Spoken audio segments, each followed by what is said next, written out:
Nur Amalia Putri anak sulung Ussy Suliastiawati pada tanggal 7 Januari tahun 2022 besok akan genap berusia 17 tahun.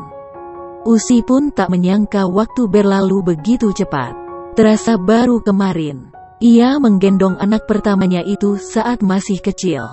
Ussy terlihat membagikan foto lawasnya bersama Amel di tahun 2006 silam. Amel diketahui merupakan anak yang diasuh oleh Ussy. Namun Ussy menegaskan ia tak ingin publik menyebut Amel sebagai anak angkatnya. Ia sudah dianggap anak kandung oleh istri Andika Pratama ini. Andika sendiri terlihat tak rela bocah cilik yang sejak dulu ia rawat kini sudah tumbuh dewasa. Dalam kolom komentar ia berharap anak-anaknya tak usah tumbuh besar.